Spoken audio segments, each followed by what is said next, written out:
I'm so happy. I am so freaking happy. I'm recording this as the Mariners are losing 5-3. I'm recording this when I don't know the return. I know one player who's going because I was tipped off that one player would be moving in this deal.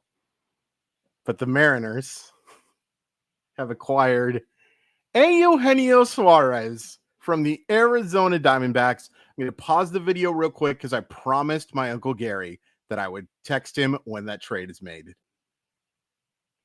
Uncle Gary's pretty happy, I'm guessing. So, the Mariners get Eugenio Suarez. The one thing I know is that Tyler Locklear has been included in this trade. And if that ends up being wrong, sorry. But I'm pretty 99.999999% sure that Eugenio Suarez has been traded to Seattle. I know that for a fact. I'm 99 point, all those numbers I just said, that Tyler Locklear is part of it. I don't know the rest of the return. You'll see a lot of pauses while I look up the return. But for now, we can talk about Eugenio Suarez. You guys might remember that Eugenio Suarez used to play for the Seattle Mariners from 2022 to 2023. He's traded in one of the worst cost-cutting moves that I have seen from a Major League Baseball team. I'm actually watching no, I'm not. I'm watching I'm watching Bizardo pitch right now. I thought I was watching Carlos Vargas. I'm really excited, folks. So he's traded to Arizona. Last year, he's a 3.1 win player, according to Baseball Reference. He hits 30 homers with a 788 OPS.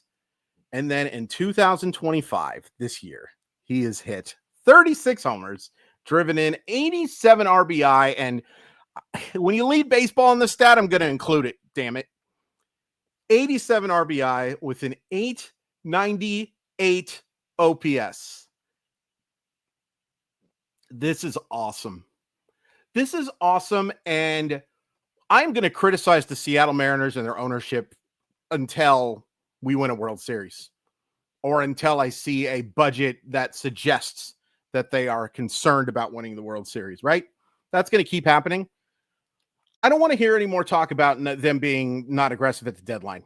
You can talk all you want about the roster that they build before it. Sure, and you should. Look at what they have done over the deadline in 3 of the last 4 years. You get the best pitcher on the market in Luis Castillo. Last year, you get Randy Arozarena and a couple other players that help you. This year, you get Josh Naylor, a good left-handed pitcher, and I don't think they're done acquiring bullpen help. I don't think they're done. They may be, but the more I think about it, I don't think they're done. A really strong, and please check out the Caleb Ferguson video, and then you go and get Eugenio Suarez. Easily the best bat on the market. So criticize the Mariners for the things that they deserve to be criticized for. It ain't the deadline. Nope. Absolutely not. I'm going to pause the video to see if the return is up, and then we'll take a look at Eugenio Suarez's Savant page because it is fun. Okay, it sounds like it's for a couple of pitching prospects. Be curious to see who those are. I really doubt it's Urangelo Senja. I would be shocked if it was Ryan Sloan. Maybe Michael Morales. Maybe someone, Teddy McGraw. Someone along those lines. But don't know the exact return yet. Don't care. Let's take a look at that Savant page. Let's start with the one thing that's concerning. Eugenio Suarez used to be as good, if not better, than any defensive third baseman in baseball. He ain't that anymore. He is a well below average defensive player at this stage in his career. He's 34 years old, and if we're just being 100% honest, and we're going to be, the Mariners will have a defensive downgrade if Eugenio Suarez is playing third base every day for the Seattle Mariners, right? Ben Williamson is great at defense. He's not a good hitter. I don't know if he ever will be a good hitter. I kind of doubt he'll ever be a good hitter. But he's a great defensive player. Eugenio Suarez is a bad, not great defensive player anymore. Took away the bad. And a clear downgrade from Ben Williamson defensively. And there are some offensive limitations. We're all aware of the offensive limitations. He's not a guy who draws a ton of walks.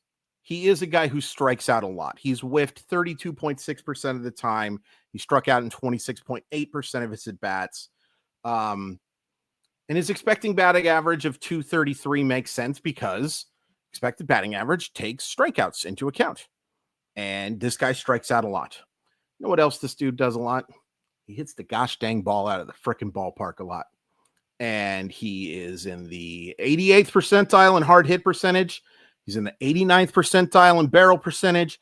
He's in the 84th percentile in expected slugging. He's in the 69th percentile in average exit velocity, and he has an expected weighted on-base average of 350, which is in the 71st percentile. The other thing Eugenio Suarez is not good at is it's not a great base runner, right? Ben Williamson provides some speed. Eugenio Suarez ain't going to provide that. I don't care. I just want to make that clear, right? I don't care. Let's take a look at some of the splits and also pause to see if I can find this gosh dang return. I might have to text some people. Still nothing. That's okay. Let's take a look at those splits, those splitty splits, okay? He is a guy who has hit at home extremely well. 260, 344, 667 slugging percentage. On the road, it's not as good. 236, 297, 487. That's still a well above average OPS. And most guys are better at home than they are on the road. That's just the way it goes, right? That's just kind of the way it goes. There's nothing there that really concerns me. It is worth also pointing out that he has been much better against right-handed pitching than left-handed pitching. He has a 920 OPS against right-handers, 835 against lefties. Part of that is because he has a batting average of balls on play against left-handers of 105. But he's slugging 558 against them. He's slugging 583 against right-handers. Simply put, Eugenio Suarez has mashed baseball. And you know what? The return doesn't matter. I'll do another video when I get the full return. Here's what I just want to get up right now. This is the type of move that shows me you give a crap. This is the type of move you make when you care about winning. This is the type of move when you prioritize now over the future and sustainability and hoarding prospects. This is the type of move you make. When you combine this with the Josh Naylor trade, when you combine this with getting Caleb Ferguson, and I know that's to a lesser extent, there's no question about it. This shows me you care. And what would I do? I'd make Eugenio Suarez my everyday third baseman. I'd like to have Ben Williamson as my backup, as my utility guy. I don't care about him not playing every day. Next year, I want him playing every day in Tacoma because I think someday he can develop into a 3 or 4 win third baseman. That may be seeming a little strong, but I don't think it's crazy. Hey, Randy Rosarina just homered. That's pretty cool. I love this.